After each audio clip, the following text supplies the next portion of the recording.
Solapur MIDC परिसरात झालेल्या गरफोडी motorcycle चोरीचा तपास लावण्यात पोलिसांना यश आले। यात शाहरुख उर्फ आलम मोहम्मद इसाक तांबोळी वय 30 मुळेगाव रोड सर्वदे नगर, सूर्यकांत आप्पा येलगार वय 39 जयप्रकाश नारायण नगर मुळेगाव रोड व सैफन नुरुद्दीन बागवान वय 30 राहणार किसन नगर अक्कलकोट रोड या तिघांसह इतर 2 अल्पवयीन मुलांना ताब्यात घेण्यात आले। चौकशीत आरोपींनी परिसरात गरफोडी मोटारसायकल चोरी असे 6 गुन्हे केल्याचे कबूल केले।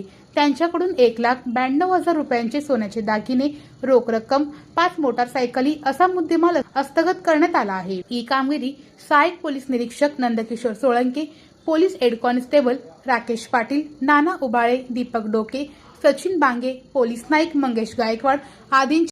माननीय पोलीस आयुक्त सोलापूर एम राजकुमार साहेब, तसेच माननीय झोन साहेब कबडे साहेब, तसेच आमच्या विभाग 1 डिव्हिजनचे तोरडमल साहेब यांच्या मार्गदर्शनाखाली MIDC पोलिसांनी आमच्या DB पथकामार्फत त्यांना पेट्रोलिंग व गुप्त माहिती काढण्याबाबत आदेशित करण्यात आले होते। त्यानुसार त्यांनी संशयावरून एकूण 3 आरोपींना ताब्यात घेतलेले आहे।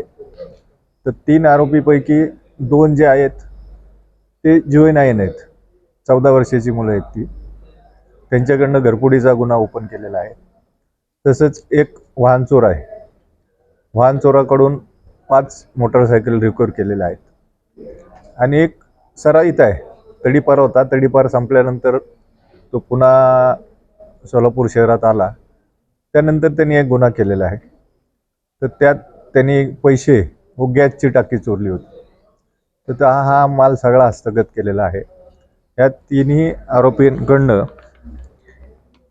एकूण 1,92,000चा माल हस्तगत करण्यात आलेला आहे।